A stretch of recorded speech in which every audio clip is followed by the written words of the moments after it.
Dr. John Vanchiere, LSU Health. All the guests on KEEL are heard on the Jack Spring Electric KEEL Newsmaker Hotline. Dr. John, welcome back. Thanks for taking time for us. Sure. Good morning. How y'all doing? Good.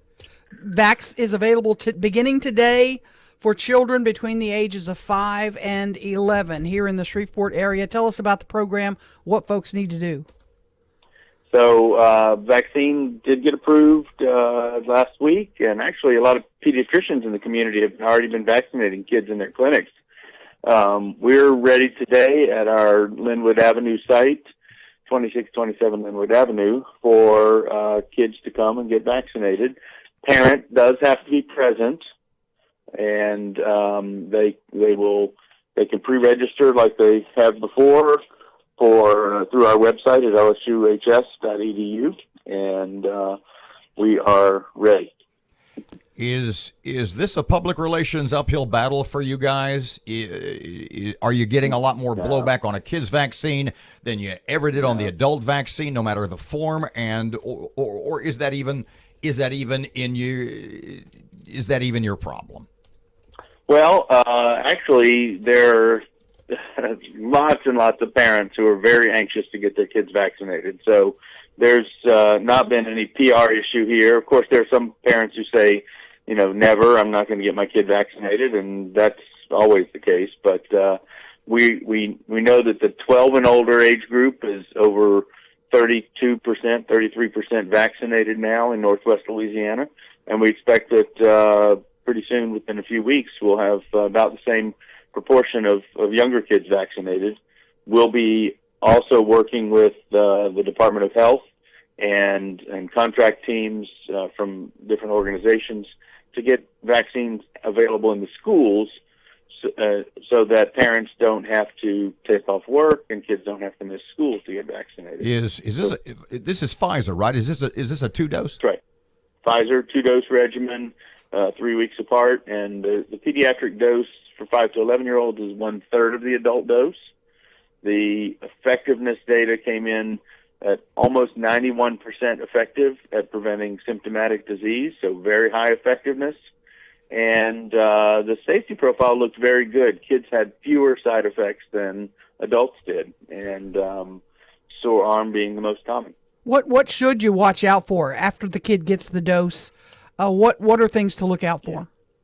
Well, a few kids, 6 to 8 out of 100, may have a little low-grade fever, a little fatigue, and sort of generalized muscle soreness. But that can be treated with Tylenol or ibuprofen. And like I said, kids are tolerating this vaccine a lot better than adults did. When so many people will say, but so many children, the majority, maybe the vast majority, are asymptomatic to COVID to begin with.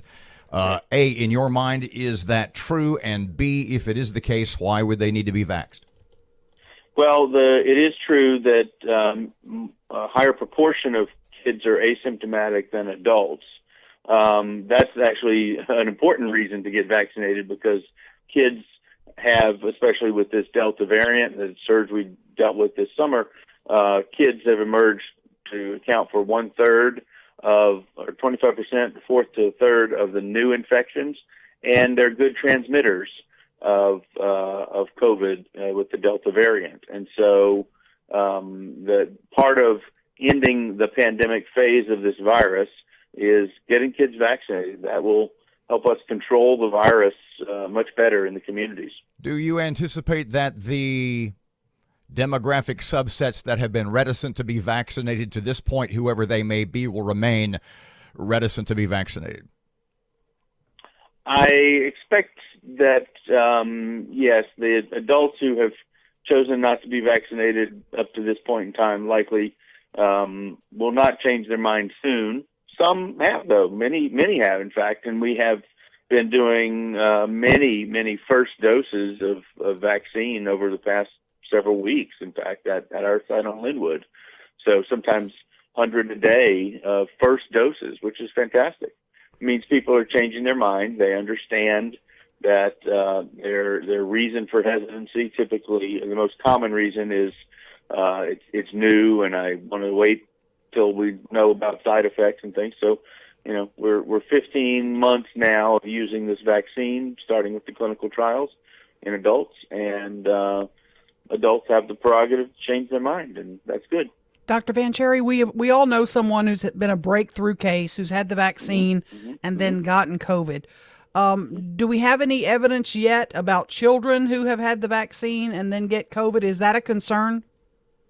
So breakthrough infections in the clinical trial were very few. We're talking about, of the 1,600 children in the clinical trial, there were only like 16 or 18 breakthrough infections that were symptomatic. Remember, the trial doesn't look at asymptomatic.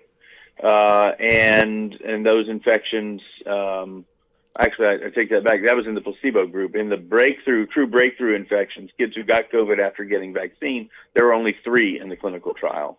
And those were generally mild and not any worse than by the fact of having had the vaccine, but generally mild. We know that vaccinated individuals shed virus in their nose for much shorter period of time, only a couple of days, compared to someone who's unvaccinated that will shed virus or spread it to other people for 10 or 12 days even. So the operation on Linwood at the old Chevy Land, it's open 10 to 6 Monday through Friday. Is it best if folks pre-register, or does it matter? Pre-register definitely helps the traffic flow move better. We're anticipating a big crowd today and tomorrow especially, but we're going to be there through the end of the week. It's reemphasize to parents, it's not an emergency to get your kid there today. We're happy to have them, but be ready to be patient and wait a while. So if you're coming out late today. But we're ready. We've got 2 lanes dedicated just to pediatric vaccines, and we've got all our logistics in place to make it safe and effective for our kids. Dr. John Vanchiere, thanks for your time.